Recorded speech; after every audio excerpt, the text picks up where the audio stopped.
ఖమ్మం జిల్లా వెలుగుమట్ల భూదాన్ భూమిలో పేదల ఇళ్ల కూల్చివేతలపై ప్రతిపక్షాల నుంచి విమర్శలు వస్తూనే ఉన్నాయి.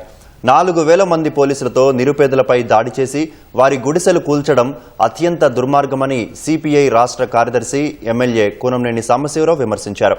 నిర్వాసితులను పరామర్శించిన కూనంనేని వారికి ప్రత్యామ్నాయం చూపి ఉంటే బాగుండేదన్నారు. ఇళ్లు కోల్పోయిన ప్రతి ఒక్కరూ అర్హులేనని, వారందరికీ అక్కడే పట్టాలతో పాటు ఇందిరమ్మ ఇళ్లు నిర్మించి ఇవ్వాలని సిపిఎం ఇతర వామపక్షాలు డిమాండ్ చేశాయి. కేంద్రంలోని మోదీ ప్రభుత్వం పేదలకు ఇళ్లను కట్టేందుకు పోటీ పడుతుంటే రాష్ట్ర ప్రభుత్వం మాత్రం కూల్చేందుకు పోటీ పడుతుందని కేంద్ర మంత్రి బండి సంజయ్ విమర్శించారు. రాష్ట్రంలో కూల్చివేతల సర్కార్ పాలన నడుస్తోందని కరీంనగర్ వేదికగా ధ్వజమెత్తారు. పలు అభివృద్ధి కార్యక్రమాలకు శంకుస్థాపన చేసిన బండి సంజయ్ పేదల ఇళ్లను అక్కడే తిరిగి నిర్మించే వరకు బాధితుల పక్షాన పోరాటం చేస్తామని స్పష్టం చేశారు.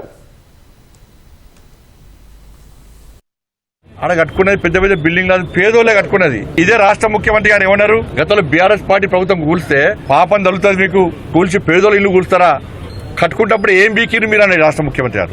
నేను ఇప్పుడు అడుగుతున్నా, ఇప్పుడు కూల్చడానికి కారణమేంది? ఇలా కాస్ట్లీ భూములు అంటే కాస్ట్లీ భూములు పేదోళ్ళు వాళ్ళు కాస్ట్లీ భూమి అని వేసుకోలే, వాళ్ళు ఇల్లు కట్టుకోలే, ఎప్పటి నుంచో తరతరాల నుంచి వాళ్ళు ఉంటున్నారు.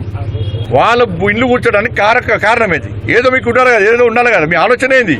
ఏం లేదు, కబ్జాలు చేస్తా దాన్ని.